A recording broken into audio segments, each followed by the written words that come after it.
सावन के महीने में, श्रावण के इस पूरे महीने में आप शंकर जी के मंदिर में जाएं, शिव जी के चौखट पर जाएं, शिव के द्वार पर जाएं, शंकर के मंदिर पर जाएं, शंकर के द्वार पर जाएं, शिव के द्वार जाएं, तो या तो दोनों हाथ में जल हो या एक हाथ में बेलपत्री हो, एक हाथ में जल भरा हो, एक हाथ में दूध हो, एक हाथ में जल हो, एक हाथ में पुष्प हो, एक हाथ में जल हो, मतलब दोनों आवाज फैल रही।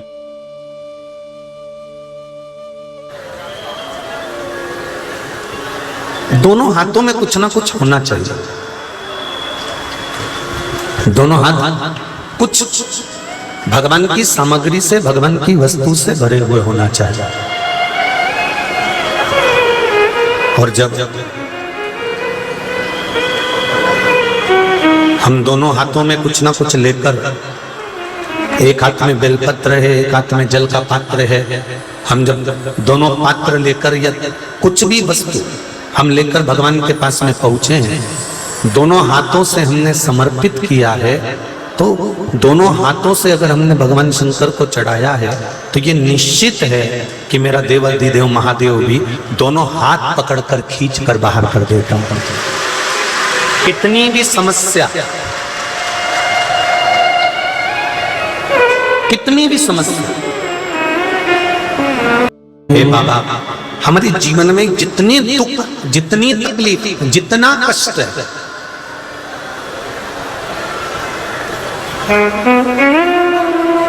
आप सावन महीने में जाकर अगर 2 लोटा जल चढ़ा रहे हो, सावन महीने में ले जाकर कावड़ चढ़ा रहे हो, श्रावण महीने में आप कावड़ का जल ले जाकर शिव जी को समर्पित कर रहे हो, तो उसका सुख मिलता जा रहा है। और जीजियों, सावन की शिवरात्रि शिव महापुराण की कथा इस पावन पंडाल में हो रही है। ध्यान लगाकर बैठना, जितने कदम चलकर आप इस मेरे कुबेरेश्वर महादेव की पावन कथा को, मेरे देवाधिदेव महादेव की कथा को सुनने के लिए आए हो, तुम्हारी दुख की घड़ी में, तकलीफ की घड़ी में तुम जितने कदम चलकर भगवान के चौखट तक पहुंचे हो, मेरा परमात्मा इससे हजारों कदम चलकर तेरे द्वार तक पहुंचे।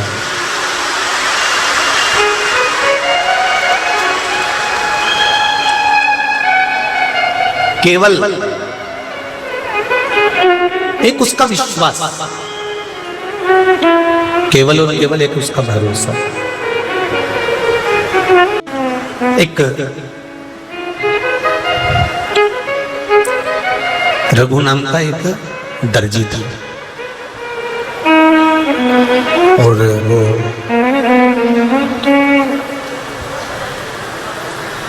बहुत गरीब था ना, बहुत गरीब बड़ा, एकदम गरीब, एकदम गरीब बड़ा। तो उसके पास में कोई नए वस्त्र सिलने के लिए नहीं आते, उसके पास में नए वस्त्र सिलने के लिए नहीं आते थे। पुराने पुराने कपड़े उस रघु दर्जी के पास में आते थे। अब नया कपड़ा सिलवाओ तो कम से कम 100 रुपये, 200 रुपये, 300 रुपये, 500 रुपये मिल जाते हैं, 200-500 प्राप्त हो जाते हैं। पर जब पुराने कपड़े अगर हम सिलवाते हैं, पुराने कपड़े अगर हम लेकर आते हैं और पुराने कपड़ों में अगर हम काम करवाते हैं, तो 100-200, 500 रुपये कोई नहीं लेता।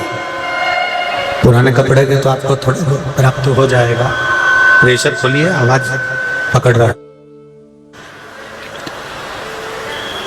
25-50 रुपये, 10-20 रुपये पुराने कपड़े की बनवाई का दे दे।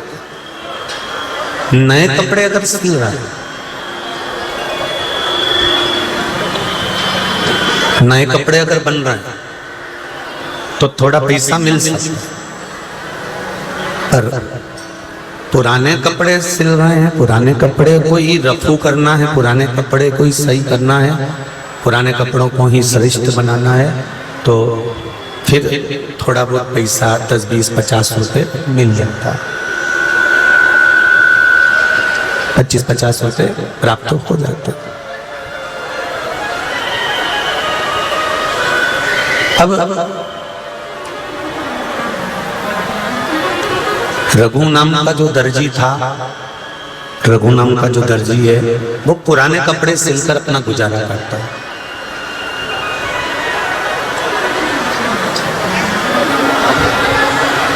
पुराने कपड़ों को वो सिलता है।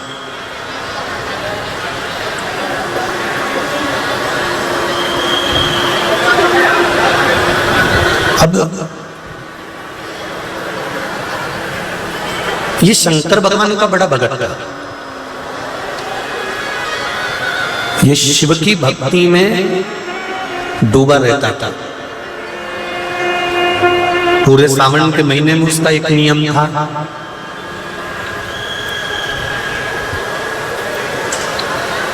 कि भगवान शंकर के मंदिर में जाना, एक हाथ में बेलपत्र और एक हाथ में जल लेकर जाना और शिव को समर्पित कर आना। दर्जी एक हाथ में बेलपत्र, दूसरे हाथ में जल शिव जी को चढ़ाता। कल कथा में कहा था, जब आप मंदिर जाने लगेंगे, जब आप भजन करने लगेंगे, जब आप कीर्तन करने लगेंगे, जब आप शंकर भगवान पे एक लोटा जल चढ़ाने लगेंगे, जब आप कथा सुनने के लिए जाने लगेंगे, जब आप भगवान की भक्ति की ओर आगे बढ़ने लगेंगे, तो कोई ना कोई अड़चन डालने वाला मिल ही जाएगा।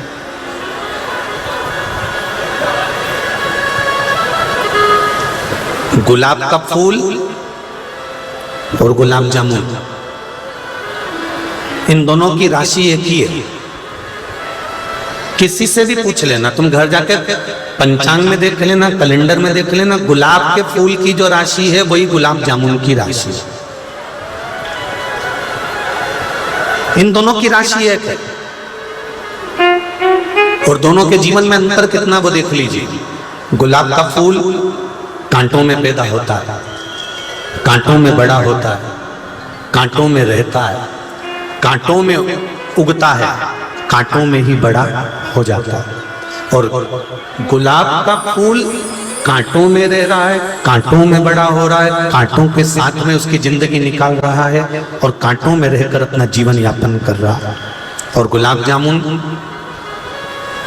पहले ही मावे की बने, खोए की बने और मावे की बनकर काय में तलाती है, घी में। अब पहले ही तो सेठानी, ऊपर से और घी में तलाई तो और सेठानी हो गई। घी में तलाने के बाद वहां से निकली और चाशनी के कड़ाव में चली गई। कितनी किस्मत, कितनी जोरदार।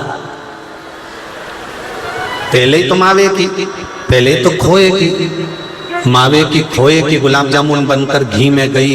जो पहले से भरा भराया था उनको और भगवान ने भर दिया, ले और भर दिया। अब पहले खोए की बनी थी, मावे की बनी थी और मावे की बनकर खोए की बनकर बनने के बाद उसको फिर घी में तल दिया और घी में से निकाला, तलकर फिर काय में डाल दिया, जम के बोले जरा चाशनी में डाल। अब गुलाब जामुन मावे की खोए की निकल कर घी में गई, घी में से फिर चाशनी में चली गई। और गुलाब का फूल कांटों में पैदा हुआ, कांटों में बड़ा हुआ, कांटों में रहा, कांटों में से टूटा। अब दोनों को देख लीजिए, कांटों में रहने के बाद गुलाब का फूल टूटने के बाद में भगवान भोलेनाथ जी के चरणों में चला जाता है और गुलाब जामुन खाने के बाद कृष्णा में चली जाती है।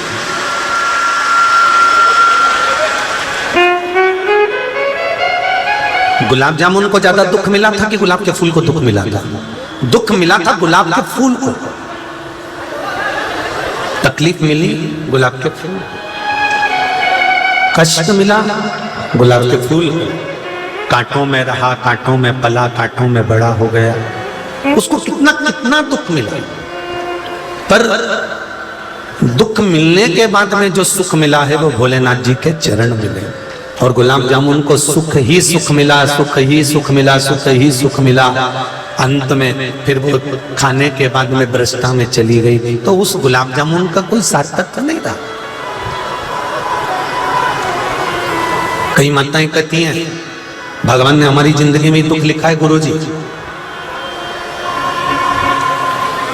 भगवान ने हमारी जिंदगी में दुख लिखा, इतना दुख झेल रहे हैं गुरुजी, इतना दुख झेल रहे हैं। कहीं छोरा की शादी नहीं हो रही, कहीं छोरी को ब्याह नहीं हो रहा, कहीं नौकरी नहीं लग रही, कहीं सर्विस नहीं लग रही, कहीं ये काम नहीं हो रहा, कहीं वो काम नहीं हो रहा। भगवान ने सारा दुख हमको ही दे दिया।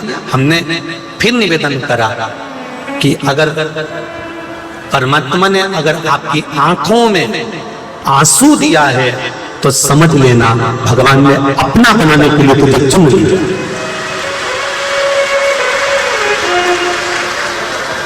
भगवान को अपना बनाना है तुझको, परमात्मा तुझे अपना बनाना चाहता है, इसलिए आंखों में आंसू दे।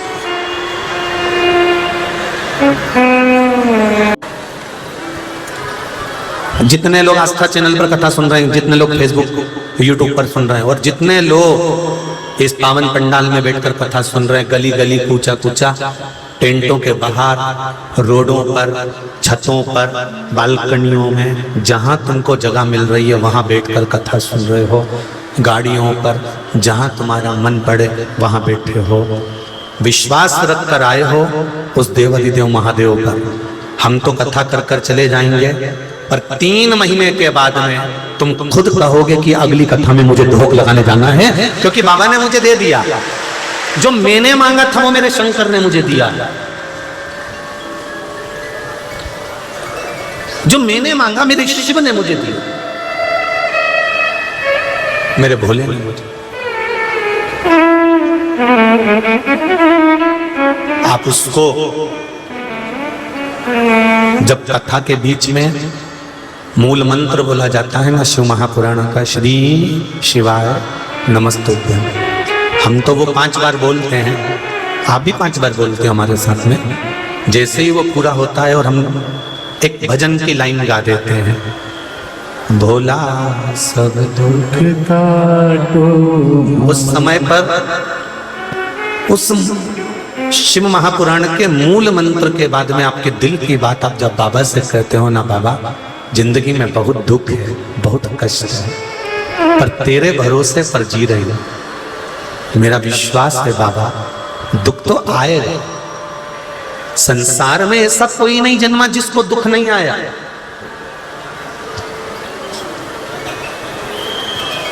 पर उस दुख को मिटाने के लिए शिवलिंग का निर्माण करना, पूजन करना, अर्चना करना।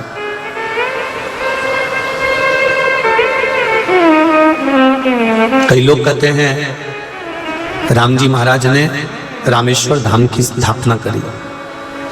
कौन से धाम की? रामेश्वर की।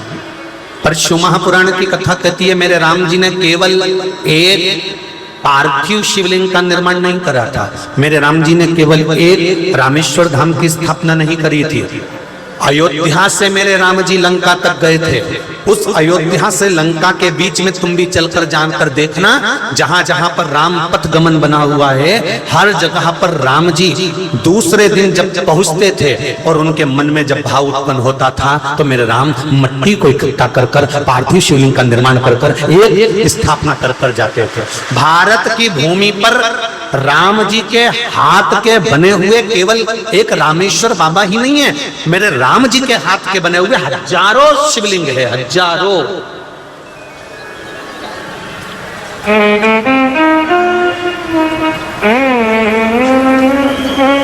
लोग कहते हैं कि भगवान कृष्ण ने नागेश्वर ज्योतिर्लिंग का स्मरण करा, उनके घर में संतान है।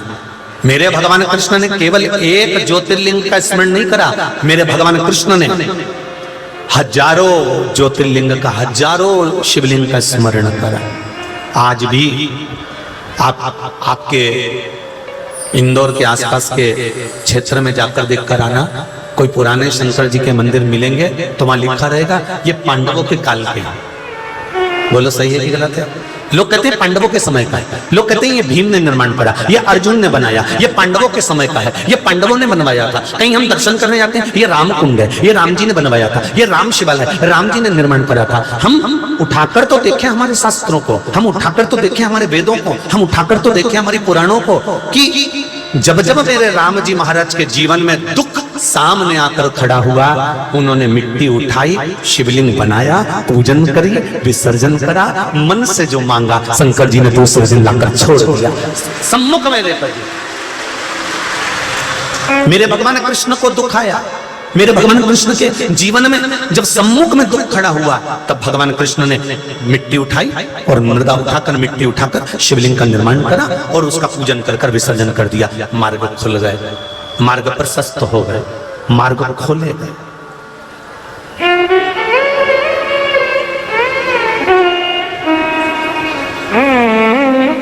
विरोध करने वाले विरोध करते रहेंगे कि लोटा भर के जल चढ़ाने से क्या बीमारी ठीक होती है, बेलपत्री खाने से क्या बीमारी ठीक होती है, रुद्राक्ष का जल पीने से क्या बीमारी ठीक होती है, शहद लगाकर बेलपत्री चढ़ाने से क्या अच्छे नंबर से पास हो जाते हैं, भगवान शंकर को मूंग चढ़ाने से क्या विवाह हो जाता है, अशोक सुंदरी का स्मरण करने से क्या कार्य सिद्ध हो जाता है। मैं कहता हूं तुम कहीं पर भी चले जाना, जितने लोग दिल से शिव महापुराण की कथा सुन रहे हैं, इनके घर में जाकर एक बार पूछना कि इनने 2 साल कथा सुनी, 2 साल में कुछ तो बाबा ने इनके घर में पूर्ति करी होगी, कुछ तो दिया होगा, कुछ तो करा होगा, तब इनका दिल इस कथा में पहुंचा, तब इनका मन इस कथा में पहुंचा। इंदौर नगर के निवासी हुआ और बहुत दूर दूर से भी लोग आए हैं, कोई गुजरात, कोई राजस्थान, कोई महाराष्ट्र, ना जाने कहां कहां से आए हैं। मेरे को मालूम पड़ा था किसी के माध्यम से कि जीतू जी पटवारी द्वारा आसपास के बहुत सारे गार्डन बुक करे गए और आप लोगों को पंडाल में नहीं सोने दिया, सबके लिए व्यवस्था गार्डनों में अलग अलग भवनों में करी गई और सबकी भोजन व्यवस्था भी।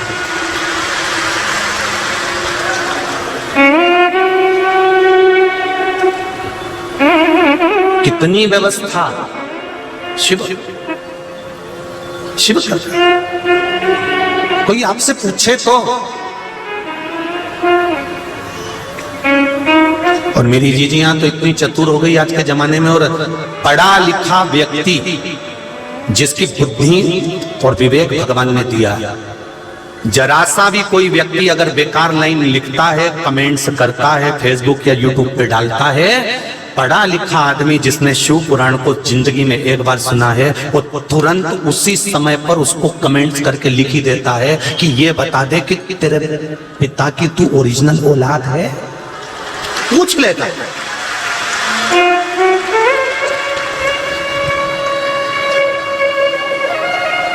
और मेरा निवेदन, करवत्र निवेदन है, जो लोग शिव महापुराण को ठिठोली करते हैं या शिव महापुराण के लिए अपशब्द कहते हैं या शंकर भगवान की कथा को अपशब्द कहते हैं, उनसे हाथ जोड़कर निवेदन है कि एक बार शिव महापुराण की कथा को पूरी पढ़ना। शिव महापुराण गीता प्रेस गोरखपुर की लेकर आओ, उसका एक एक संवाद पढ़ो, शिवरात्रि पूजन का पढ़ो, विशुभ योग का पढ़ो, मूंग का पढ़ो, अरहर के दाल क्यों चढ़ाई जाती है, अरहर की दाल की पत्ती क्यों चढ़ाई जाती है, काली तिल क्यों चढ़ाई जाती है, उसका एक एक वृतांत अपने जीवन में उतारो, एक एक चीज।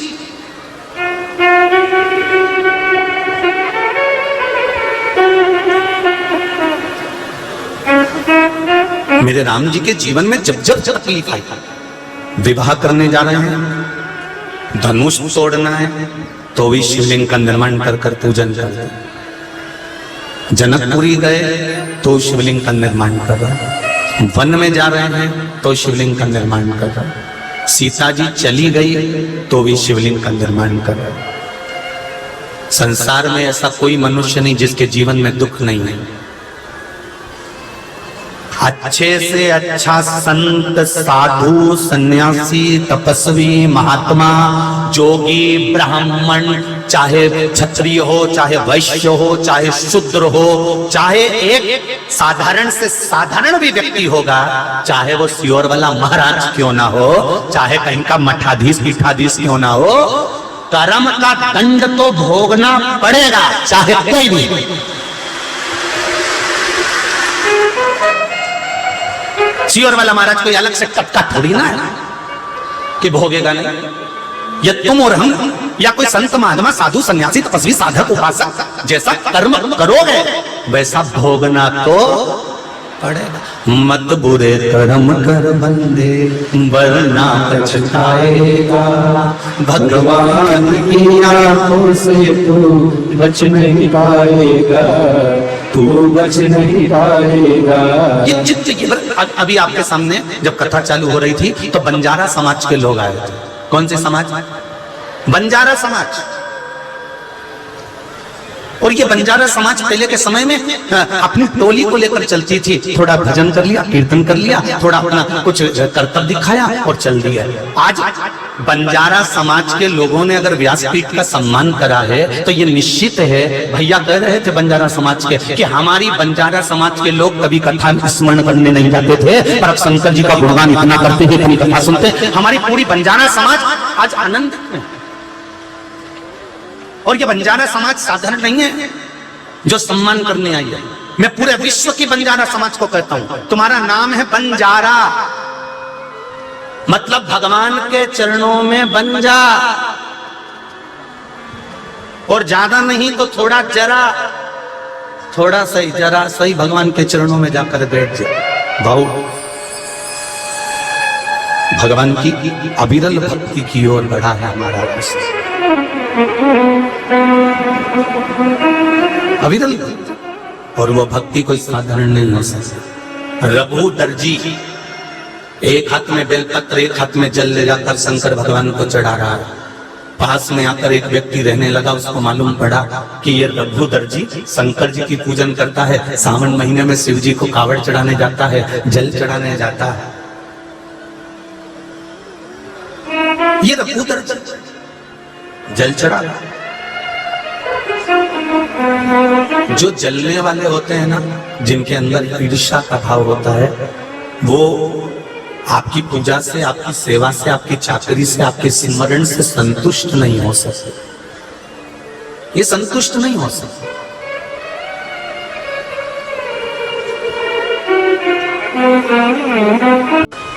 रघु दर्जी के पास में एक व्यक्ति आकर रहने लगा और उसने सोचा कि ये काम करता हूं, ये जो सिलाई करता है ना, इसके पास में जो मशीन है, इसके पास में जो सुई है, इसके पास में जो धागा है, इसके पास में जो कैंची है, इसका सारा सामान उठा के मैं फेंक देता हूं, देखूं इसका देवाधिदेव महादेव कहां से लाकर देता हूं। परीक्षा लेने वाले परीक्षा लेंगे, बार बार लेंगे।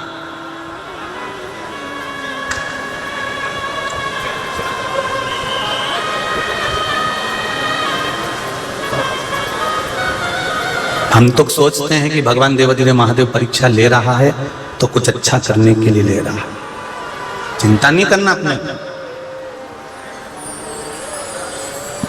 परीक्षा ली, दर्जी गया था मंदिर शंकर भगवान की आराधना करने, ये प्रवेश कर गया इसके घर में। घर में से इसका जो थोड़ा बोरा सामान था सब ले जाके इसने कहीं पटक दिया। रघु वापिस आया मंदिर से, और रघु जब मंदिर से आया उसने सामान देखा तो सामान नहीं था। ढूंढ रहा, सामग्री को ढूंढ रहा, मेरी कैंची कहाँ चली गई, सुई कहाँ चली गई। मैं लोगों के कपड़े सिलता था, थोड़ा सामान सिलाई मशीन आदि जो भी सामान होगा वो गया, ढूंढ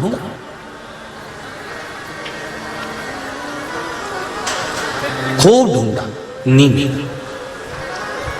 दूसरा दिन हो गया, एक बेलपत्र एक हाथ में जल लेकर शंकर जी के पास चला गया। आज थोड़ा सा चेहरा उतरा हुआ था। मेरी माताओं,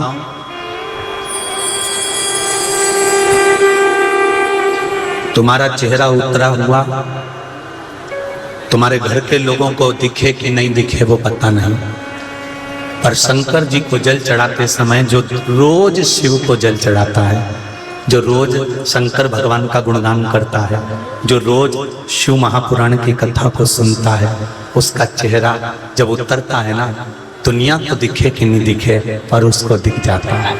वो देखता। रघु दर्जी हाथ में बेलपत्र है और एक हाथ में जल है, शिव जी को चढ़ा रहा है, चेहरा उतरा हुआ है। शंकर भगवान अभी प्रकट नहीं हुए पर उनको दिख गए।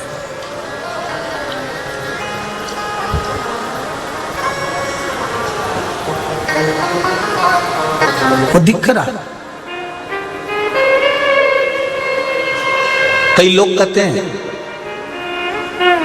गुरु जी कहते हैं कि शंकर भगवान का शिवलिंग में शंकर भगवान है, भगवान विराजमान है। अगर शिवलिंग में भगवान विराजमान है तो इनके हाथ कहाँ है, इनके पांव कहाँ है, इनका मुंह कहाँ है, इनका चेहरा कहाँ है? अगर शिवलिंग में भगवान है तो इनका चेहरा कहाँ है, इनका मुख कहाँ है, इनके चरण कहाँ है? मेरी जीजियों और मेरे भाई, जितने लोग कथा में बैठे हुए हैं, जितने लोग आस्था चैनल पर कथा सुन रहे हैं, जितने फेसबुक यूट्यूब पर कथा सुन रहे हो, तुम रोज प्रतिदिन शंकर जी के मंदिर में जल चढ़ाने जाते हो, रोज शिव जी के मंदिर में तुम बेलपत्र चढ़ाने जाते हो। ये मेरा विश्वास कहता है 2-3 महीने जब तुम दिल से शंकर की आराधना करते हो तो एक दिन जब तुम जल चढ़ा रहे होगे तो भगवान उसी शिवलिंग में अपने चेहरे का पूरा दर्शन करा के मानेगा, दिखा देगा कि मैं हूं इसी जिसमें तू जल चढ़ा रहा। और ऐसा केवल एक हम अकेले नहीं मिलेंगे, प्रदीप मिश्रा अकेला नहीं मिलेगा या संत महात्मा अकेला नहीं मिलेगा, इसमें के आप भी ऐसे होंगे। और आपको भी अभिषेक करते हुए, आरती बनाते हुए, पूजन करते हुए या मंदिर में जल चढ़ाते समय कभी आपने दिल से अगर शंकर भगवान को देखा होगा, तुम्हारे दिल में जो स्वरूप होगा शिवलिंग में, वो स्वरूप तुमको एक न एक दिन जरूर दिखेगा, सामने जरूर दिखेगा, नजर आए। और आप में से कई माताएं ऐसी बैठी होंगी जिनने कई बार भगवान का ऐसा दर्शन करा होगा, ऐसे स्वरूप का दर्शन करा होगा कि मुझे ऐसा लग रहा है कि शिव जी की आंखें दिख रही, मुझे ऐसा लग रहा है शंकर जी के अधर दिख रहा है, मुझे ऐसा लग रहा है शंकर जी की जटा दिख रही, मुझे ऐसा लग रहा है शंकर जी के पास में पार्वती जी दिख। वो तुम्हारे दिल में शिव भर गया, तुम्हारे चित्त में शंकर आ गया, तुम्हारी वृत्ति में शिव समा गया, तुझ में रब दिखता है। यारा मैं क्या करूं, हर एक में शिव दिखता है, तुम्हें क्या कर सकता, हर एक कंकर में शंकर समाया हुआ है। इसलिए हम कहते हैं कुबेरेश्वर बाबा की धरा पर ना तो अभी प्राण प्रतिष्ठा हुई, ना वहां पर मूर्ति है, पर वहां का कंकर शंकर है। तुमने जो जल चढ़ा, और अभी कल 31 तारीख को जितने लोग वहां पहुंच रहे हैं, सीवन नदी के सीहोर से 11 किलोमीटर पर जब जल चढ़ाने के लिए जाएंगे, ये मेरा विश्वास कहता है। मेरी बहनें, मेरी माताएं सब तैयारी कर रही हैं कावड़ में वहां पहुंचने की। मेरा विश्वास कहता है तुम 2 हाथ से तो जल चढ़ाओगे कुबेर भंडारी को, वो 1000 हाथ से भरकर भेज देगा कुबेर भंडारी। तुम तो केवल 4 घंटा दोगे, सुबह 10 बजे आओगे ना तो 3 बजे घर चले जाओगे वापस, पर वो 4 घंटे में तुम्हें कितना दे देगा वो जान सकता। तुम 1 लोटा पानी मंदिर में जाकर चढ़ाती हो, वो कितना दे रहा है। कोरोना महामारी के समय पर कितने महीने दुकान बंद रही, कितने महीने व्यापार बंद रहा, कितने महीने काम धंधा बंद रहा, पर तुम उस समय पर शिव महापुराण की कथा में इतनी रम गई थी कि तुम्हारे घर का गुजारा बिना कमाए वो करते जा रहा था और तुम्हें मालूम ही नहीं पड़ पा रहा। गवर्नमेंट नौकरी करने वालों की तो तनख्वाह आ रही थी, पर जिसके पास में नौकरी नहीं थी, जो ठेला चढ़ाता है, जो सब्जियां बेचता है, जो इधर उधर जाता है, नौकरी करता है, तो बेचकर अपनी जिंदगी जीता है, उसका गुजारा करा तो करा किसने? किसी दूसरे ने नहीं करा, वो देवाधिदेव महादेव आया करने के लिए, कोई दूसरा नहीं आ सकता।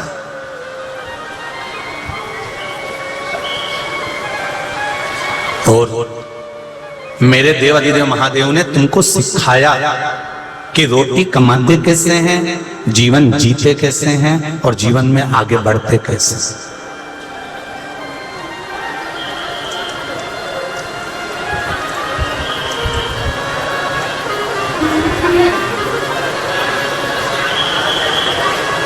एक बात कहें,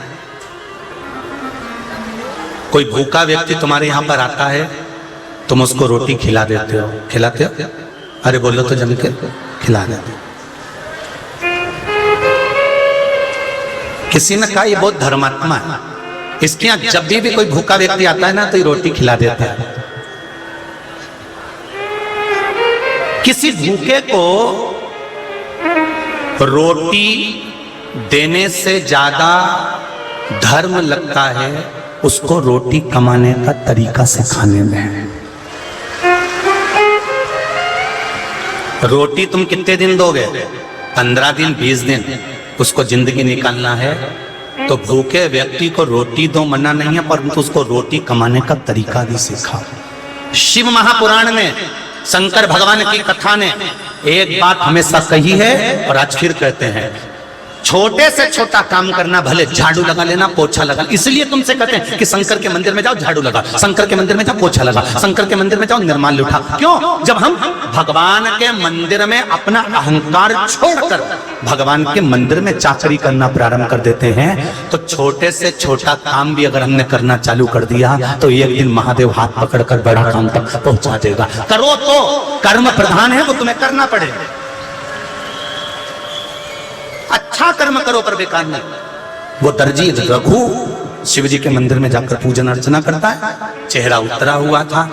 जो पास में आकर रह रहा था, जिसने इसका सामान चुराया था, ले जाकर छुपा दिया था, वो खुश हो रहा था। ये चेहरा उतरा हुआ शिव जी के मंदिर में बेलपत्र और जल चढ़ा रहा।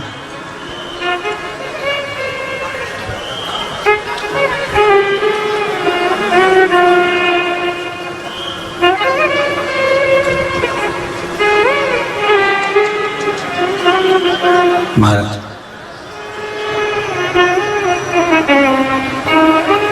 फिर गया घर।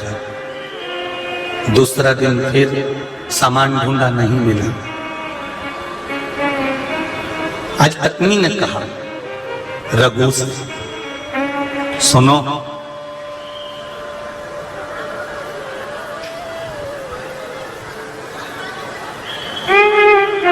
मैं जो महिलाओं के कपड़े सिलती हूँ ना, दर्जी की पत्नी चोली बना देती है, लहंगा सिल देती है,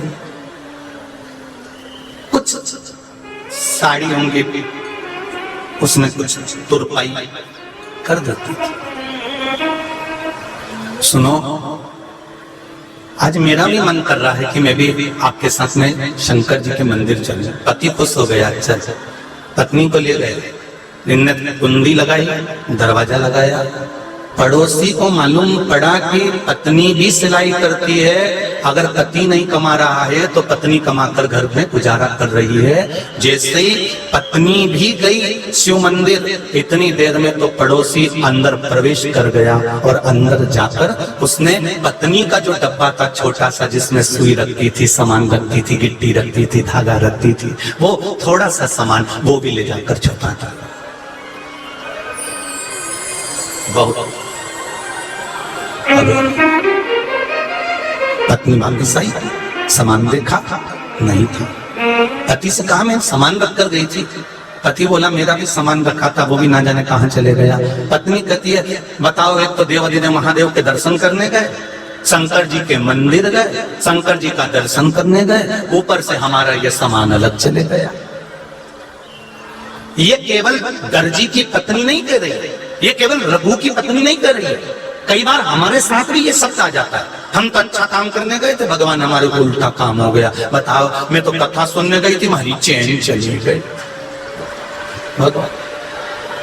मैं तो कथा में गई थी, मैं तो मेरी चप्पल चली गई। बताओ, हम तो अच्छे काम के लिए आए थे, हमारे साथ ऐसा हो गया। हम ये करने आए थे और हमारे साथ में ये हो गया। हम तो अच्छे काम के लिए आए थे और हमको ठोकर लगकर गिर गए। हम तो ऐसा काम हो गया। ये केवल रघु दर्जी की धर्म पत्नी नहीं कर रही है, ये हमारी भी सोच है कि जब हम मंदिर जाते हैं, जब हम भगवान के भरोसे पर जाते हैं, जब भगवान के सहारे पर जाते हैं, तो फिर आखिर ये हुआ तो हुआ क्यों, ऐसा क्यों हुआ? पत्नी आंखों में आंसू भरकर रो रही है, पत्नी की आंख में जल भरा, पत्नी की आंख में जल भराए रो रही है, विलाप कर रही है। पति ने समझाया, जाने दे, अगर कोई वस्तु चली गई है दूसरी आएगी, क्यों चिंता करते हो। फिर निवेदन करूंगा, चोरी करने वाला व्यक्ति कितनी भी चेन चुरा लिया, कितने मंगलसूत्र चुरा लिए, 50-50, 80-80 हजार की चेन चुरा चुरा के उसने ढेर लगा लिया, फिर भी आज तक भी वो सेठ नहीं बन पाया। चोटा की चोटा ही है। और जिंदगी चली गई, वो 2-4 महीना रोई कोसा, रोई कोसा, पर बाद में 6 महीना, 8 महीना, 9 महीना, 10 महीने बाद तो उसने मेहनत करी और मेहनत कर कर बूंद बूंद बूंद बूंद बचा के फिर लिया, फिर पहने, फिर से धनी बन गए। चोटा चोटा की चोटा ही लिया, इसलिए सुन लो री चोटी हो चोटो।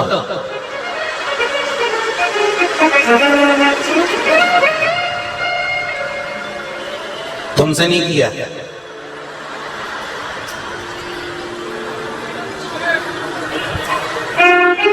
यशोदा मैया पूतना को नहीं पहचान पाई थी कि ये भगवान कृष्ण को मार देगी।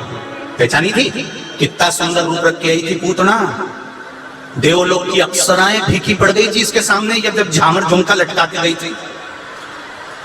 यशोदा जी देखते सी बोली कितनी सुंदर है, और उसने कहा लाला को दे दो। यशोदा जी बोली ले बेन। भगवान कृष्ण समझे कि मेरी मैया की बेन तो मेरी मौसी, उनको क्या मालूम कि गले की फांसी, ऐसी मासी, क्या मतलब? वो तो समझे मासी, उनको क्या मालूम था कि फांसी। जब यशोदा मैया पूतना को नहीं पहचान पाई थी तो चोटी उनके तुम पहचानोगा? अरे बोले तो जम क्या, कहा, कैसे, कब? तुम तो बेटी कथा सुने हैं इतनी देर में।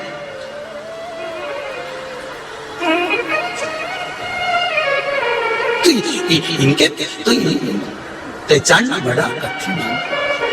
चोर चोर ही रहेगा, और जिसका चले गया हो वापिस मेहनत कर कर बूंद बूंद भर कर फिर तैयारी कर।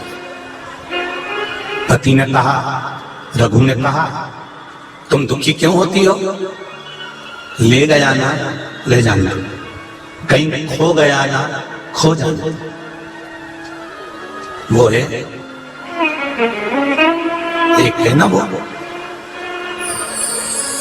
पत्नी बोली, रघु की धर्म पत्नी बोली,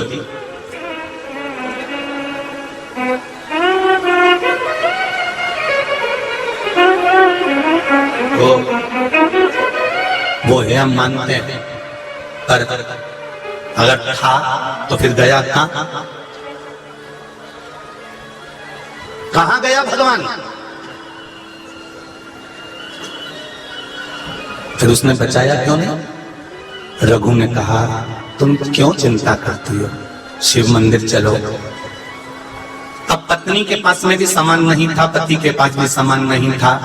जब कोई काम धंधा नहीं हो, तुम्हारे पास में कोई काम धंधा नहीं हो, तो तुम एक धंधा चालू कर लो। कौन सा?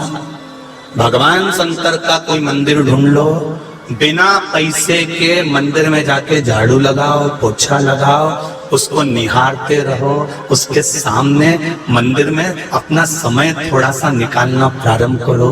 धीरे धीरे देवाधिदेव महादेव ध्यान लगा लेगा, ये निश्चित है। मेरे भोले तेरी नौकरी सबसे बढ़िया है, सबसे गरीब मेरे बाबा तेरी नौकरी। जब तक कोई धंधा नहीं, जब तक कोई नौकरी नहीं, जब तक कोई सर्विस नहीं, तब तक एक नौकरी, एक लोटा जल, सारी समस्या का हल। जब तक नौकरी नहीं, जब तक सर्विस नहीं, जब तक धंधा नहीं, तब एक काम है हमारे पास में। कोई तुमसे कि तुम्हारी नौकरी है, तनख्वाह मिल रही है, मिलेगी।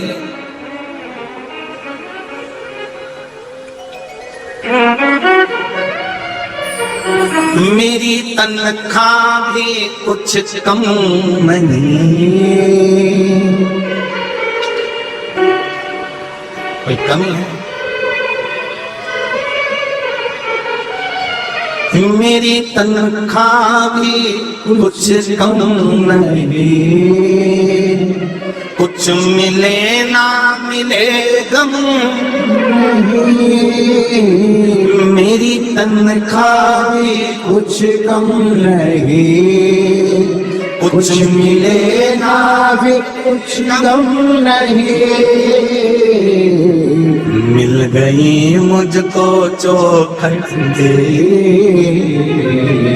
सबसे बढ़िया है, सबसे गरीब। ध्यान देना, कोई पूछे कहीं काम धंधा है, है कहाँ मंदिर में, शिव के द्वार, शंकर की कथा, भगवान का भजन, आस्था चैनल पर कथा आती है, कथा सुन लेते हैं, स्मरण कर लेते हैं। क्या मिलेगा, क्या मिलेगा? हाथ पैर नहीं हिलाओगे तो क्या भगवान खाने को देगा? कि सियोर वाला महाराज आएगा, वो तो के चले जाए व्यासपीठ पे कि तुम तो मंदिर जाओ, मंदिर जाओ, मंदिर जाओ, मंदिर जाओ।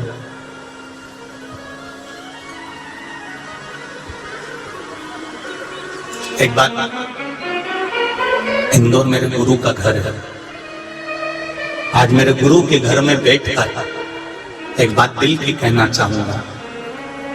जब मेरे गुरु के यहां मैं गुरु दीक्षा लेने आया था, तब मेरे पास में कुछ भी नहीं था। 5 बहन भाई, 3 भाई 2 बहन, पढ़ाई के लिए भी पैसा नहीं। एक समय भोजन मिल जाए तो ये बहुत बड़ी भगवान की कृपा होती थी। पिता चने का ठेला लगाते थे, गुड़ का धंधा करा पिताजी ने, पानी गिर गया, गुड़ पूरा गीला हो गया, पानी में बह गया। 10 रुपए में लाए तो मालूम पड़े 2 रुपए मिले। उस समय पर हमारे छावनी में मंदिर हुआ करता था, हनुमान जी का, शंकर जी का। गरीब थे तो शादी के निमंत्रण भी नहीं आते थे। कुछ खाने को मिलेगा तो कहाँ मिलेगा, तो कहाँ मंदिर चले जाते, छोटे छोटे चड्डा पहना, शंकर जी के मंदिर, हनुमान जी के मंदिर चले जाते, झाड़ू पोछा लगाते, चना चिरौंजी कोई देकर जाता, पेड़ा कोई देकर जाता, नारियल फोड़ता, उसकी चिटक देकर जाता, वो इकट्ठी कर लेते इतनी सारी। शाम को 5-6 बजे वापिस घर पर आते, घर पर आके सारे भाई बहन बैठकर खा लेते। हमको लगता है उसके मंदिर की चाकरी करी थी तो आज ये शिव महापुराण की कथा में। और पूछ लेना सीहोर में आकर, छावनी में हनुमान जी के मंदिर पर जब पंडित प्रदीप मिश्रा छोटे छोटे थे, चड्डा पहनकर नीले कलर का, मंदिर में झाड़ू और पोछा लगाते थे।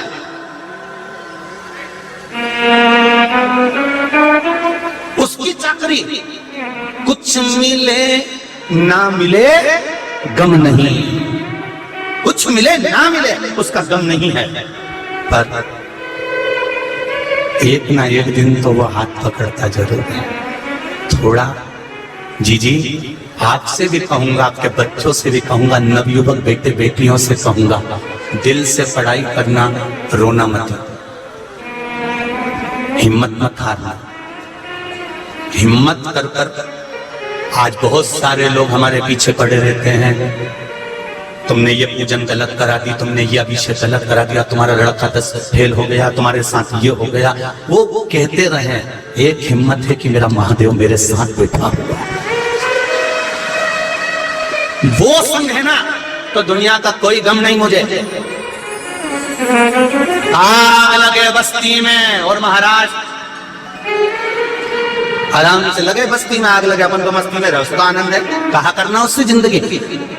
जब दुख की घड़ी थी किसी ने साथ नहीं दिया, सुख की घड़ी आई तो सब कहते हमारा मासी का छोरा है, पंडित प्रदीप मिश्रा हमारा छोरा है, हमारा भाई है, हमारा रिश्तेदार है, हमारा काका जी का छोरा है। तो जब पढ़ने का समय था, विद्या के लिए पैसा नहीं था, ट्यूशन पढ़ने के लिए पैसा नहीं था, तब दोस्तों की किताब लेकर पढ़ता था, तब काका ने, काकी ने, दादा ने, दादी ने, रिश्ते ने, कुटुंब ने, कबीले कहाँ चले गया था। उस समय पर भी शंकर था और इस समय पर भी शंकर है। कंकर को शंकर मानकर पूजन करते रहना, देगा। मेरी तनख्वाह भी कुछ कम नहीं, कुछ मिले ना ये लाइन तुम्हें बोलना है। हम शंकर के मंदिर जाते रहेंगे, जिंदगी भर जाएंगे। मेरी तनख्वाह भी कुछ कम नहीं, कुछ मिले ना मिले, मिले ना मिले, और एक खुशी तुम्हारे भीतर होना चाहिए, मिल गई मुझको चौखट तेरी, सबसे बढ़िया है सबसे करीब, भोले बाबा तेरी नौकरी, सबसे बढ़िया हे सबसे धरी। उसके दरवाजे की चाकरी में पीछे मत हटो। कोई कहे तुम्हारे पास में कोई काम धंधा नहीं है, नहीं है। दो मित्र, मलुक का एक दोस्त, मलुक कभी भगवान को मानता ही नहीं, कभी शंकर को नहीं माने, ना राम को माने, ना कृष्ण को माने, ना भगवान को माने। वो तो सब जो मंदिर जाए उनकी भी टांग खींचे, जो जल चढ़ाने जाए उनकी भी टांग खींचे। एक दोस्त मंदिर जा रहा था, मलुक ने कह दिया कहाँ जा रहा है? मंदिर। दिन भर 24 घंटे मंदिर में बैठा रहता, कथा में बैठा रहता है, क्या भगवान खाने को देगा? देगा। ऐसो को ऐसे ही जवाब देना चाहिए, देगा। अरे हाथ पे हिलाओगे, काम करोगे, कहीं नौकरी वोकरी करोगे तो घर चलेगा। कथा में बैठने से घर नहीं चलेगा, ना मंदिर में पड़े रहने से, और ना बेलपत्री पे शहद लगा के चिपचिकाने से काम नहीं चलेगा। लोग कहेंगे, जैसा मलुक कहता था दोस्तों से, तो दोस्त कहता नहीं है, मेरे तो सब चलेगा, तू चिंता मत कर, सब होगा। तो उसने कहा अगर तू हाथ पैर नहीं हिलाएगा तो क्या भगवान खाने को देगा? देगा, भगवान खाने को देगा। तो उसने कहा अगर मैं जंगल में जाके बैठ जाऊं तो क्या तेरा भगवान दे देगा? उसने कहा बैठ जा, दे देगा, जा। हाथ पैर नहीं हिलाऊंगा, मत हिला, जा। वो मलुक इतना चतुर था, दोस्त से कहा अगर भगवान ने मुझे खाने को नहीं दिया तो दोस्त को बोला मैं मंदिर जाना बंद कर दूंगा, बस जा बेटा। और वो मलुक गया, जंगल में पहुंच गया। उसने सोचा जंगल में नीचे रहूंगा और कोई खाना दे गया तो पीपल के पेड़ पे चढ़ गया परीक्षा लेने के लिए। पीपल के पेड़ पे चढ़ा तो एक व्यक्ति गाय चराने के लिए आया था। गाय चराने वाला साथ में आया तो 2-4 रोटी, कांदा, अचार सब लाया, बंधा हुआ था कपड़े में। उसने सोचा गाय यहीं पे तो चराना और यहीं गाय चराना है, तो एक काम करता हूँ ये रोटी ऊपर रख देता हूँ, कोई नीचे खा जाएगा। तो इसने रोटी का कपड़ा बंधाया, पेड़ पे टांग दिया। मल्लुक ने सोचा वाह रे गजब कर दिया, भोलेनाथ को ऊपर ही रोटी दे दी, गजब, ऊपर रोटी। इसने कहा कि वो कह रहा था कि हाथ पैर भी मत हिलाओ, भगवान खिला कर जाएगा। इन्हें ना हाथ हिलाया ना पांव हिलाया। इसने सोचा हम तो बैठे ही रहो, मत खा, देखे इसका भगवान कैसे खिला। इतनी देर में 4-6 डाकू आ गए। डाकू आए, पेड़ के नीचे रुके, आराम करा, सोए। जैसे लेटे इतने में से एक बोला सरदार भगवान ने बड़ी कृपा करी, देखो तो सही, जरा देखो रोटी टंगी है। सरदार ने कहा उतारो, बहुत भूख लग रही है। इनने रोटी उतारी, खोली, खाने वाले थे। इतने में दूसरा डाकू बोला एक भी रोटी मत खाना, ऊपर पुलिस वाला बैठा है,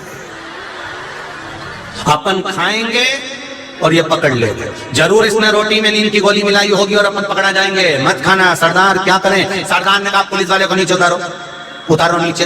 अब इसको नीचे उतारा मलुक को, और नीचे उतार कर सरदार क्या करें तो क्या पेड़ से बांध दो। उसको पेड़ से बांध दिया। सरदार ने कहा हमको बेवकूफ समझता है, नींद की गोली मिली हुई रोटी हमें खिलाकर पकड़ना चाहता था, रुक जा। सरदार क्या करें? सरदार ने कहा इसकी रोटी इसी को खिला।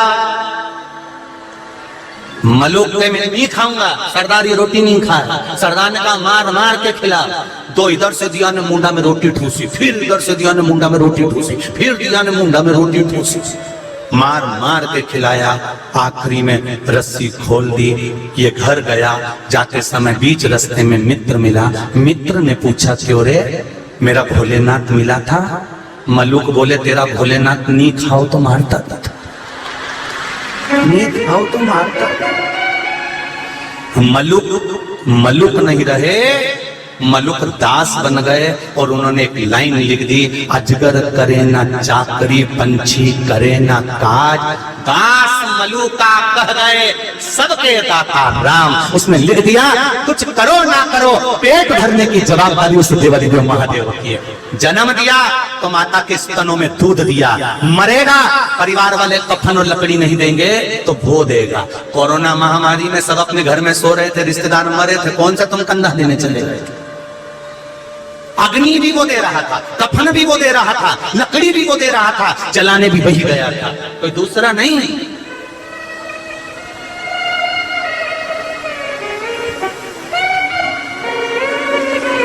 जो हॉस्पिटलों में सर्विस कर रहे थे, जो थाने में खड़े होकर नौकरी कर रहे थे,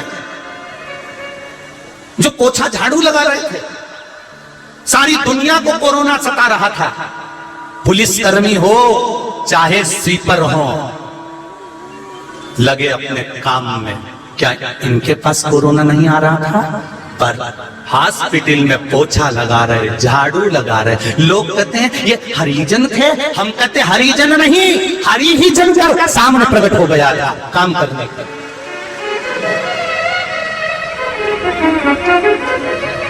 हरि ही सामने, परमात्मा स्वयं सम्मुख में। झाड़ू लगाने वाले, पोछा लगाने वाले, स्वीपर जो काम कर रहे हैं, लोग इनको देखकर कहते हैं इनसे नहीं, इनको नहीं छूना, इनको नहीं छूना। वो तुम्हारे घर के बुजुर्गों को ले जाकर वेंटिलेटर से उतार रहे, आईसीयू में ले जा रहे, हॉस्पिटल ले जा रहे, मर गए तो शमशान ले जा रहे, आगी दे रहे, कंधा दे रहे, और तुम्हारे औलादों को फोन लगा के कह रहे कि तुम्हारे दादाजी मर गए, आ जाओ। तो फोन पे कह रहे हमें अंतिम संस्कार का दर्शन करा देना। कौन कर रहा? करने वाला कोई दूसरा नहीं, मेरा देवाधिदेव महादेव था, कोई दूसरा नहीं। इनके रूप में आकर वो खड़ा हो गया, इनके रूप में। किस भाव से वो आता, किस रूप में वो आता? रघु नाम के दर्जी ने कहा अपनी पत्नी से, तू घबरा मती, तू चल मंदिर। तो क्या काम धंधा तो कुछ बचा ही नहीं है। तो पत्नी बोलती काम धंधा नहीं बचा, पति कहता है एक धंधा नया चालू कर देते हैं। कौन सा? बस शंकर मंदिर में जाएंगे, बेलपत्ती चढ़ाएंगे, झाड़ू लगाएंगे, पोछा लगाएंगे, शिव जी का गुणगान करेंगे, कभी तो कृपा करेगा। और पूरा 1 महीना बीत गया मंदिर जाते जाते जाते जाते। जिसने इसका डब्बा जिस हाथ से चुराया था, उसके हाथ में धीरे धीरे रोग होने लगा। छाले पड़ गए, बड़े बड़े छाले पड़े, फूटने लगे, फिर छाले पड़े, फिर फूटने लगे। वो हाथ लेकर अपने गुरुजी के पास गया। गुरुदेव, सारे डॉक्टरों को दिखा लिया, सारे वेदों को दिखा लिया, सारी दवाइयां ले ली, सारा आयुर्वेद होम्योपैथिक जितनी जितनी दवाइयां होती सब कर लिया। गुरुदेव, औषधि पर औषधि ले ली, पर मेरा हाथ सही नहीं हो रहा। गुरुजी, मेरे हाथ में क्या हो गया? गुरुजी ने कहा ये बता, किसी शंकर के भक्त का दिल तो नहीं दुखाया था? तो किसी दूसरे का दिल दुखा देता ना तो तुझे रोग नहीं होता। पर शंकर का अगर कोई भक्त हो, उसकी आंख में अगर आंसू ला दिए तो तेरी जिंदगी फूट फूट कर देता। कोई शिव के भगत का तूने कोई आहित तो नहीं कर दिया? शंकर के भगत को रुलाया तो नहीं है? शंकर के भक्त की आंख में आंसू तो नहीं दिए हैं? इतने में रोता हुआ बोला, गुरुदेव, एक शंकर का भगत है रघु, उसके यहाँ का सिलाई का सामान मैंने उठाकर छुपा दिया था। गुरुजी बोलते हैं कोई दवाई नहीं लगेगी, एक दवाई लगेगी। तो वो सामान शंकर जी के मंदिर में रखकर राजा, जिस मंदिर में वो पति पत्नी दोनों जाते हैं, सिलाई का सामान ले जाकर शिव मंदिर में ले जाकर रख दिया। रखा, पत्नी ने पति से कहा, सही में आपने कहा था मंदिर चलाकर भगवान के यहाँ की नौकरी कर, वो सब वापस दे देगा, वो वापस कर देगा। और इसके यहाँ की नौकरी करते करते अपना सामान मिल गया। जब इन्होंने सामान उठाया ना, वो पड़ोसी आकर चरणों में पड़ गया, मुझे क्षमा कर दो, मैंने बहुत अपशब्द कहा, मैंने बहुत गालियां दी, मैं नहीं जानता था कि शंकर का भगत है, मैं तो जानता था बस केवल दर्जी है। किसी पर उंगली उठा देना, आक्षेप कर देना, अपशब्द कह देना, ताने बोल देना, गालियां दे देना, आड़ा टेढ़ा बोल देना, तुम बोल तो लोगे, उसके बाद जब भुगतना पड़ता है तब परमात्मा भी के सामने जाकर कहोगे मैंने कौन सी गलती करी। भगवान की गलती कौन सी करी थी वो तो समय लगा। क्या मत बुरे कर्म कर वरना पछताएगा, भगवान की आंखों से तू बच नहीं पाएगा, तू बच नहीं पाएगा। अरे ओ अज्ञानी मत करना लानी, तेरे कर्म का फल तू ही पाएगा, जैसा किया तूने तेरे आगे आएगा। मत बुरे कर्म कर बंदे, मत बुरे कर्म कर बंदे वरना पछताएगा, भगवान की आंखों से तू बच नहीं पाएगा, तू बच नहीं पाएगा। कर्म अच्छा करते चलो, जितना बन सके खूब अच्छा करो, जितना बन सके अपने हाथों से अच्छा करो, बाद में देखा जाए, वो बाद में देखेंगे जो होगा।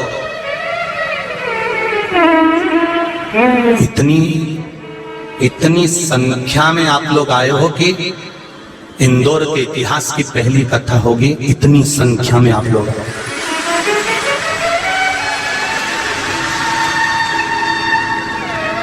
सारे टेंट के पर्दे खोल दिए गए हैं और पीछे तक लोग खड़े हैं, बैठने की जगह भी नहीं, खड़े रहने की भी जगह नहीं। बिल्डिंगों की हालत, मैं कहूंगा तुम्हारे कैमरे से जरा आस्था चैनल वाले क्लोज कर जरा गाड़ियां और बिल्डिंगें जरा दिखाना जरूर कि कहां हालत किस जगह पर बोले। और मेरा विश्वास है आज मेरा सनातन धर्म इंदौर का जाग चुका है, इनको जगा दिया शिव ने। और विश्वास मानकर चलना, जो शंकर का हो गया तो शंकर उसको कभी छोड़ते नहीं है। मेरा देवाधिदेव महादेव जब पकड़ लेता है तो छोड़ता नहीं है। तुम शिव के हो गए हो, जीवन के सारे सुख दुख शंकर के हो। शिव दर्जी के यहां पर सामान भी आ गया, शिव का दर्शन भी हो गया, भगवान शंकर का दर्शन भी हो गया। ये कृपा शिव की। नैनों में आंसू अगर उसने दिए हैं तो पहुंचेगा। जैसे लक्ष्य सेवा संस्था और खेड़ापति सरकार समिति, भरत जी पटवारी, जीतू जी पटवारी और ये सब जो आयोजन अरेंज करे हैं, इतनी बारिश में सावन महीने में कोई कार्यक्रम कराना इतने बड़े स्केल पर कठिन काम हो जाता, पर शिव की कृपा से कहीं करुणा भगवान ने करी। और साथ में यहाँ का जो प्रशासन है इंदौर का, उनको भी, कलेक्टर महोदय मनीष सिंह जी को भी बहुत बहुत धन्यवाद है, जिन्होंने, और कमिश्नर साहब जिन्होंने बहुत, एसपी साहब, टीआई सर, एसडीएम सर, जो भी हैं स्वास्थ्य विभाग, इन लोगों ने कितना अरेंज करा, कितनी व्यवस्था।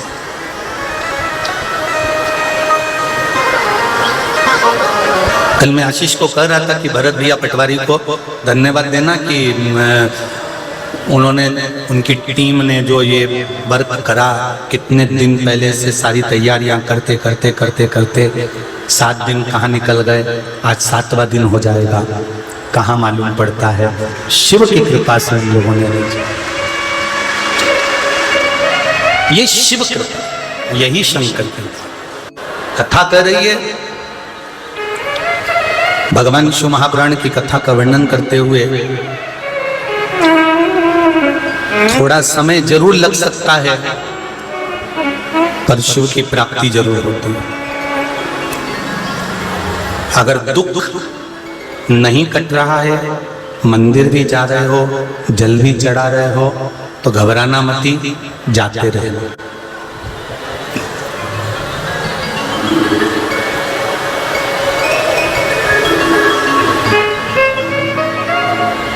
महाराज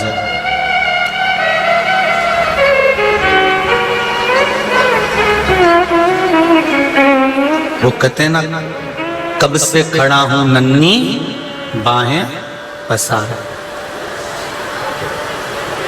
अपने लगा लो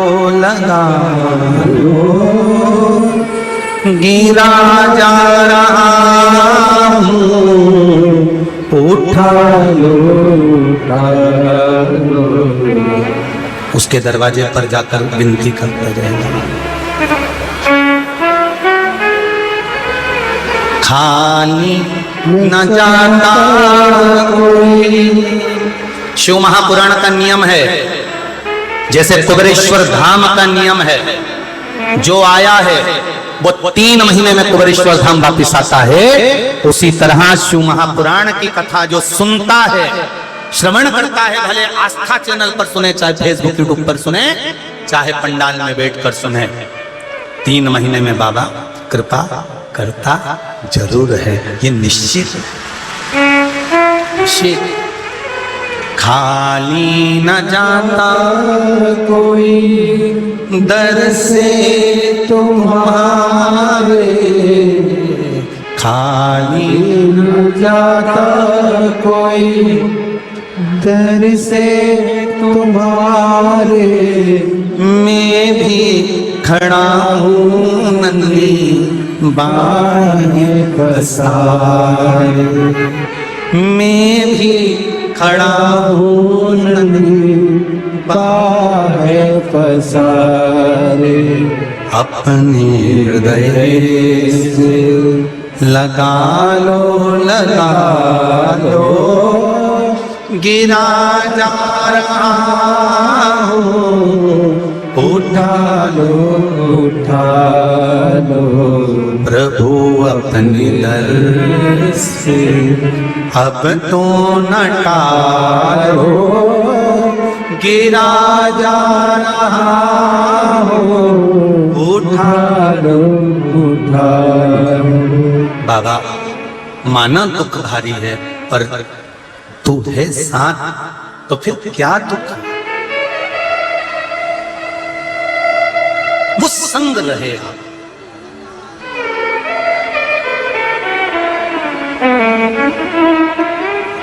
तारकासुर जब मरा, तारकासुर के जब प्राण छूटे, तो तारकासुर के 3 पुत्र तारकाक्ष, विदुम्माली और कमलाक्ष की, ये तीनों ने तप करा, ब्रह्मा जी से वर मांगा।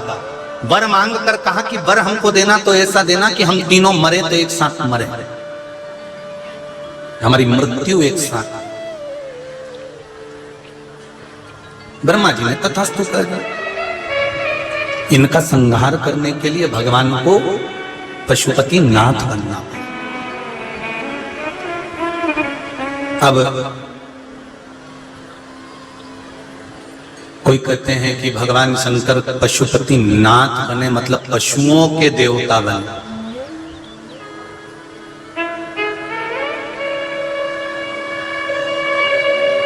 पशुपति नाथ के व्रत का विधान गीता प्रेस गोरखपुर की शिव महापुराण की कथा में लिखा है। अगर आपके पास में गीता प्रेस गोरखपुर की कथा हो, शिव पुराण हो, तो उसको पढ़ना।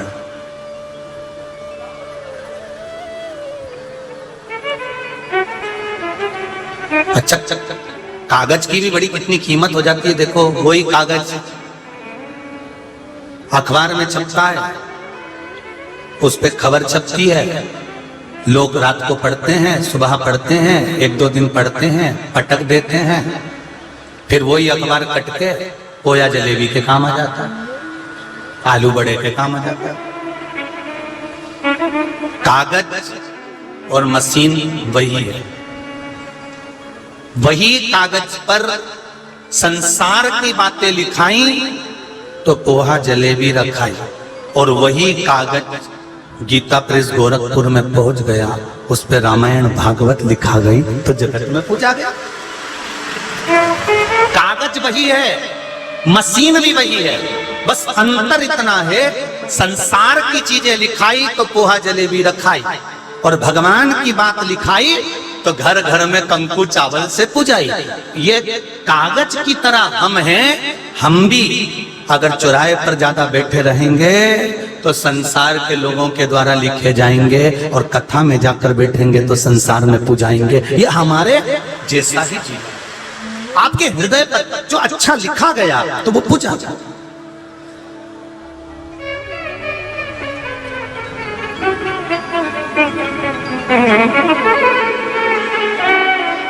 जो अच्छा लिखाया है वो दिखता है, श्रेष्ठता में आता है।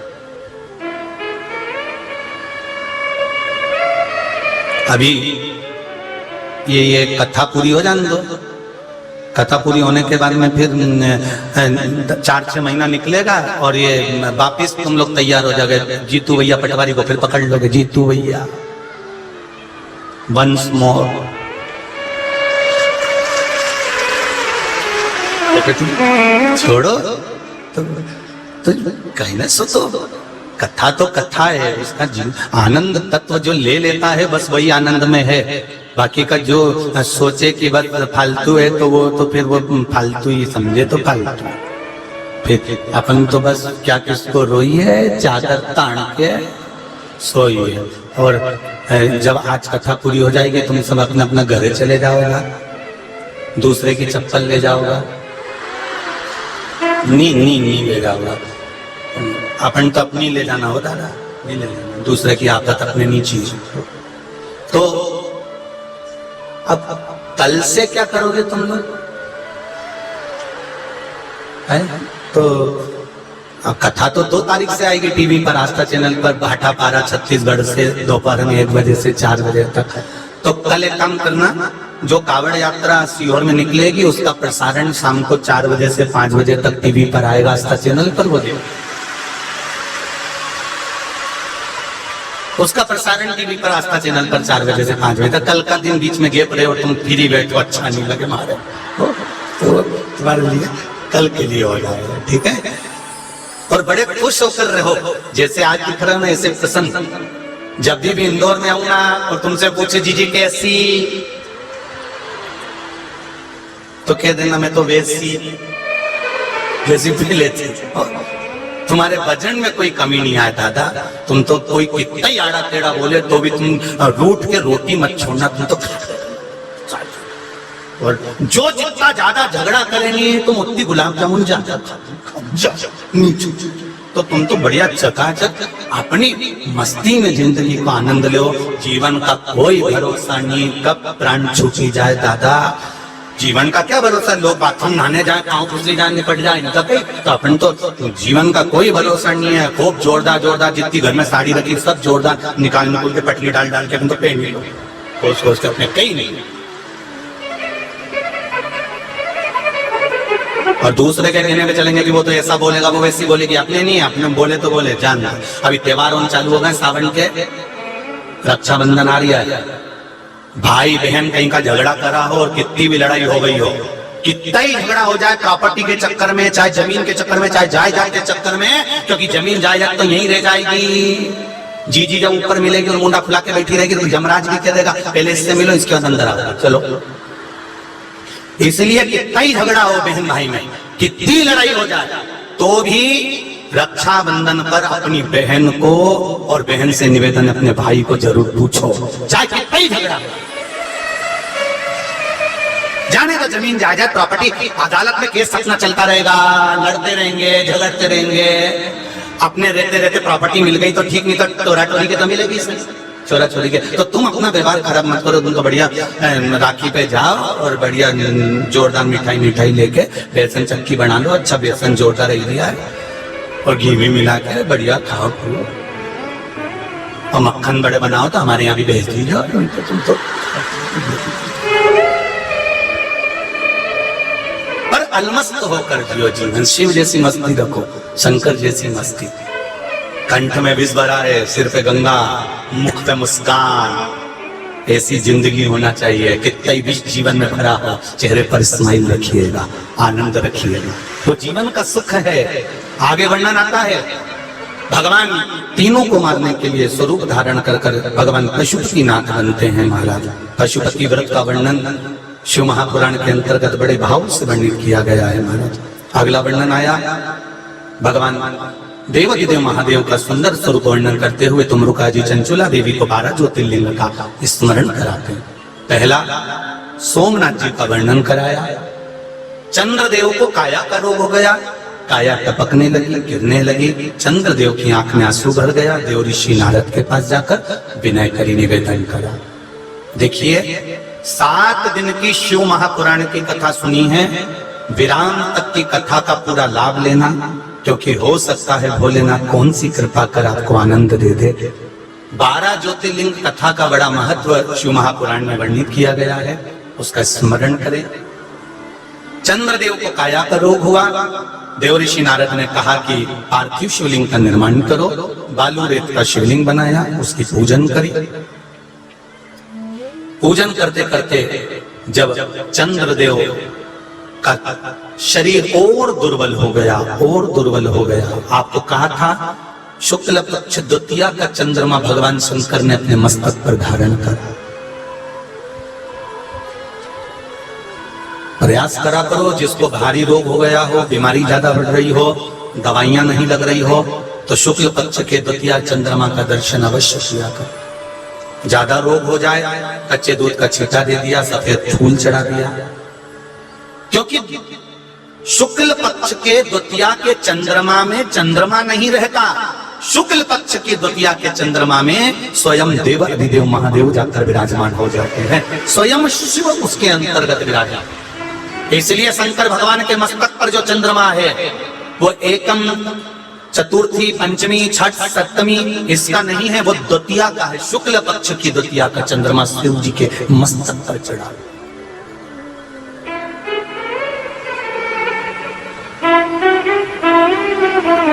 महाराज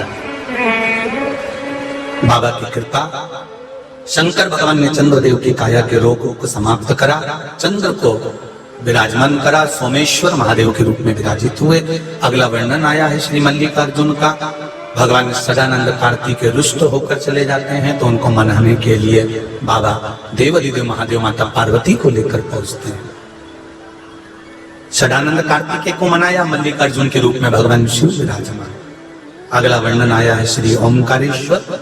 बिंद नामक पर्वत ने तप कर भगवान शंकर को यहाँ विराजमान करा। नर्मदा मैया ओम के रूप में बही है, इसलिए इसका नाम ओमकारेश्वर पड़ा। अगला वर्णन फिर महाकाल बाबा का आया। दूषण नामक का राक्षस जो ब्राह्मण के बच्चों को निचोड़कर उसका रक्त पीता था, सभी ब्राह्मणों ने जाकर भगवान शिव से निवेदन करा। बाबा देवादिदेव महादेव ने कहा मैं इसको मार तो सकता हूं, मना नहीं है, पर ये रूप रख लेगा फिर अवतरित हो जाएगा। अगर आप मेरी बहन छिप्रिया से कहें कि वो जल का रूप रख कर आए और जल के वेग में आकर दूषण नाम का राक्षस का जब रक्त नीचे गिरे तो उसको धो दे, तो इसका रूप नहीं रखाएगा। छिप्रिया से जाकर कहा, शंकर भगवान की बहन छिप्रिया, जिसको लोगों ने आजकल छिपरा कहना प्रारंभ कर दिया, छिप्रिया से कहा। छिप्रिया ने कहा चिंता मत करो देवताओं, जाओ शंकर भगवान से कहो कि तुम दूषण नाम के राक्षस का संहार करो, मैं आकर जल का वेग बनाकर धो दूंगी। और छिप्रिया आई और आने में देरी हो गई, जब तक दूषण नाम के राक्षस ने 84 रूप रख लिया। शंकर भगवान ने देखा इसने तो रूप रख लिए, कैसे मरेगा ये, प्राण कैसे छूटेंगे। छिप्रिया ने अपने भाई भोलेनाथ के 84 टुकड़े कर दिए। 84 टुकड़े कर 84 रूप में शंकर भगवान को बांट दिया। शंकर भगवान 84 रूप रखकर दूषण नाम के राक्षस का संहार करे, तो भगवान कालों के काल महाकाल बनकर विराजमान हो गए। शिव जी का नाम महाकालेश्वर हो गया। 84 रूप में भगवान शंकर विराजे थे, इसलिए उज्जैनी नगरी में 84 महादेव विराजमान हो गए। अगला वर्णन आया है केदारनाथ। नर नारायण ने तप कर भगवान को प्राप्त किया। फिर अगला वर्णन आया है सुंदर भीमा शंकर। कुंभकर्ण की धर्मपत्नी करकटी, करकटी का पुत्र है भीम। जिस भीम ने अपनी माता से पूछा, मां मेरे ताऊ को, मेरे पिता को किसने मारा? कहा भगवान ने मारा। देवताओं से देश रखकर सारे यज्ञ, अनुष्ठान, दान, पुण्य, भजन सब बंद करवा दिए। जितने मंदिर थे सब तोड़वा दिए। देवताओं ने शिव जी को पुकारा, अब शंकर भगवान ने आकर भीम का संहार करा। शिव जी का नाम भीमा शंकर पड़ गया। अगला वर्णन आता है काशी विश्वनाथ। मनु और शत्रुपा ने तप कर भगवान शंकर को यहाँ विराजमान करा था। अनसुईया मैया के तप बल से काशी में गंगा विराजमान हुई थी। मनु और शत्रुपा का तपबल इतना प्रबल था कि शिव काशी में आकर विराजमान हुआ। अभी मुक्त नगरी है काशी, मोक्ष नगरी है काशी।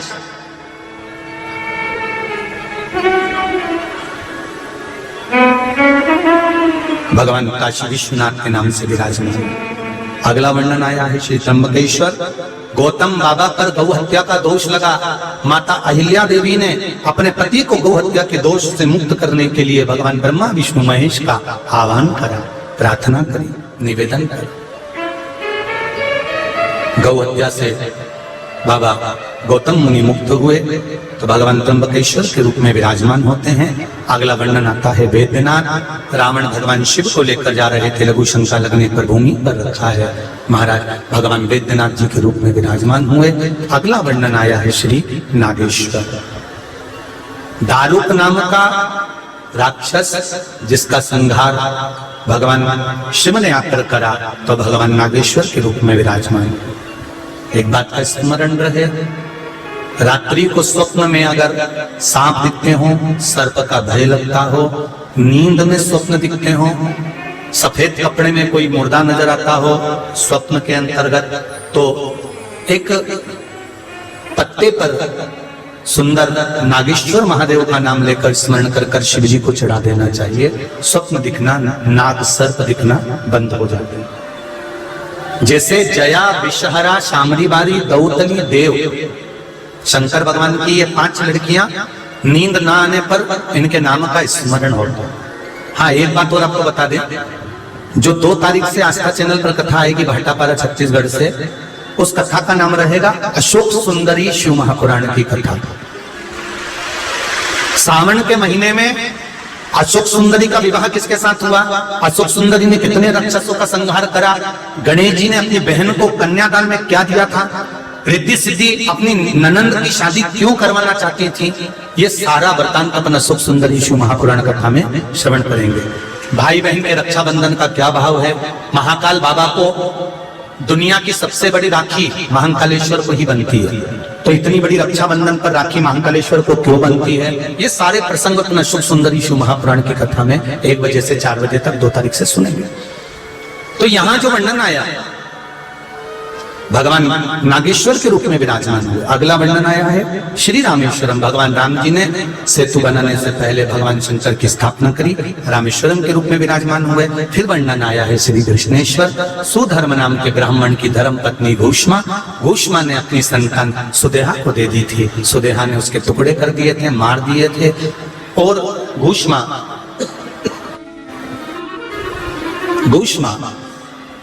प्रति दिन शिव जी के शिवलिंग का निर्माण कर कर भगवान का विसर्जन करने जाती थी।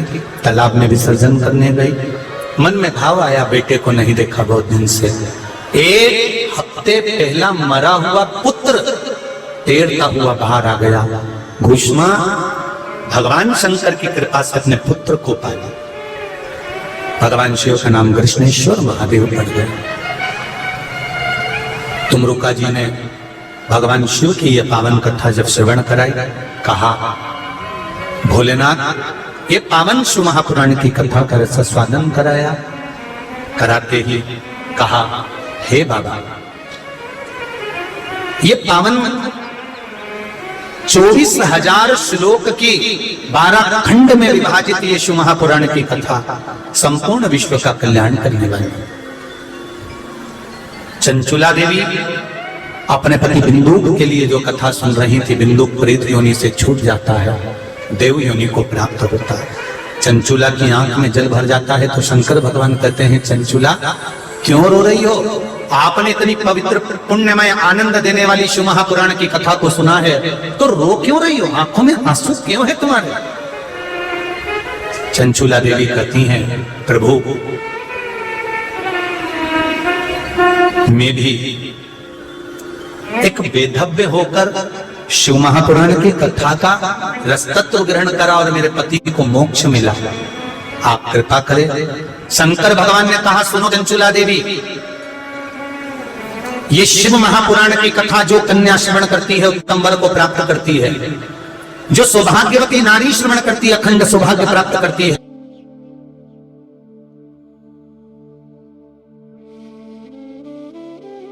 जो वेदव्य नारी शिव महापुराण की कथा को श्रवण करती है वो पति के लोक में जाकर पति को समझकर कैलाश में निवास करती है। ऐसी पुण्यमय शिव महापुराण संसार का मानव इस पुण्यमय शिव महापुराण की कथा को श्रवण कर अपने जीवन को धन्य बनाता। मेरा तो बेटा और बेटियों से निवेदन है, नवयुवक बच्चों से निवेदन है, दुनिया चाहे कितनी भी हंसे तुम पर, तुम देव अधिदेव महादेव का मंदिर मत छोड़ना, उसका चरण मत छोड़ना, तो महादेव तुम्हें नहीं छोड़े। ये निश्चित है। भगवान शिव की आराधना करी, चंचुला देवी पति लोक को जाकर शिवलोक को जाती हैं। भगवान शंकर तुमरुका जी से कहते हैं, तुमरुका जी तुमने कथा सुनाई, मैं तुम्हें दक्षिणा क्या दूं? तुमरुका जी कहते हैं, मुझे दक्षिणा नहीं, बस इतनी कृपा कर दो कि संसार का जो मनुष्य इस पावन शिव महापुराण की कथा को श्रवण करे उसके मन की कामना पूर्ण करे। शंकर भगवान कहते हैं, जो शिव महापुराण की कथा को प्रत्यक्ष अप्रत्यक्ष रूप से कैसे भी एक क्षण की भी कथा सुनता है, शिव कहते हैं मैं उसके मन की कामना को पूर्ण करता हूँ, उसका मंगल ही मंगल करता हूँ। भगवान शिव ने अपने मस्तक से बेलपत्र उठाकर शिव पोथी को समर्पित कर दी, शिव पोथी को समर्पित करी और भगवान तुमरुका जी सुंदर शिव महापुराण को ले अपने आनंद से जाते हैं। आप सभी ने लक्ष्य सेवा संस्थान खेड़ापति मंदिर समिति द्वारा भारत पटवारी, जीतू जी पटवारी और संजय जी कामले, इनकी पूरी मित्र मंडली के साथ जो ये पावन शिव महापुराण की कथा का लाभ लिया, मैं जीतू भैया पटवारी को, भरत पटवारी जी को, संजय कामले जी को और पूरी टीम को कहना चाहूंगा, इतनी बड़ी व्यवस्था पानी में सावन महीने में करना बहुत कठिन है। जो आप लोगों ने व्यवस्था करी उसके लिए बहुत बहुत धन्यवाद। रघुवंशी परिवार जिसने खूब सेवा करी हमारी और बड़े भाव से आनंद से, जीतू भैया एक बात तो कहूंगा कि आपके ये संपूर्ण क्षेत्रवासी, संपूर्ण इंदौर निवासी बड़े दिल के आनंद के, बहुत भावों के आनंद से जुड़े हुए हैं। सबने अभी टाइम है, अभी कहाँ खड़े हो जाते हो तुम लोग? बैठ जाओ जरा, कथा पूरी होने दो, इतनी जल्दी क्या है? बैठो भी आदमी। बड़े भाव से आनंद से ये पावन कथा का रस तत्व श्रवण करा है। बहुत बहुत साधुवाद। भरत भैया पटवारी आपको भी बहुत बहुत साधुवाद दूंगा मैं कि धन्य हैं ऐसे माता पिता जो इन पुत्रों को जन्म दिया, जिन्होंने इतने भाव से आनंद के साथ सेवा भाव से सुनने को मिला 50,000 रामचरितमानस का बांटना, निमंत्रण देना, शिव भक्ति की ओर तत्परता रखना और लक्ष्य सेवा संस्थान खेड़ापति मंदिर समिति, जजमान परिवार, जिन जजमानों ने भाव से भक्ति से सेवा करी, आराधना करी, सबको साधुवाद देता हूँ। संपूर्ण प्रशासन को धन्यवाद देते हुए आस्था चैनल को, फेसबुक, यूट्यूब को, सबको धन्यवाद देता हूँ जिन्होंने भाव भक्ति से इस कथा का रसतत्व ग्रहण करा है। हमारी वाणी से कहने में अगर कोई गलती हुई होगी तो क्षमा चाहते हैं। बाबा देवाधिदेव महादेव आपके हृदय के भाव को ध्यान रखते हुए आपका भंडार भरे। मैं रोज तो जीतू भैया आप मंच पर नहीं आए, परंतु आज मेरी ओर से मैं आपको आमंत्रित कर रहा हूँ कि जीतू जी पटवारी मंच पर आए और या जीतू भैया नहीं हो तो भरत भी आए, कोई भी आए और आकर सभी का आभार अवश्य व्यक्त करें एक बार, क्योंकि इतनी संख्या में लोग आए हैं। ये आपका बहुत बहुत भाग्य जो आपके क्षेत्र के अंतर्गत इतना जनमानस आया है, उसके लिए बहुत बहुत साधुवाद देता हुआ संपूर्ण जितने भी प्रत्यक्ष अप्रत्यक्ष से सेवादारों ने सेवा करी है उन सभी को बहुत बहुत साधुवाद नमन करता हूँ। कुछ सूचनाएं थोड़ा सा भाव से आनंद से आभार व्यक्त करेंगे जीतू जी पटवारी। हर हर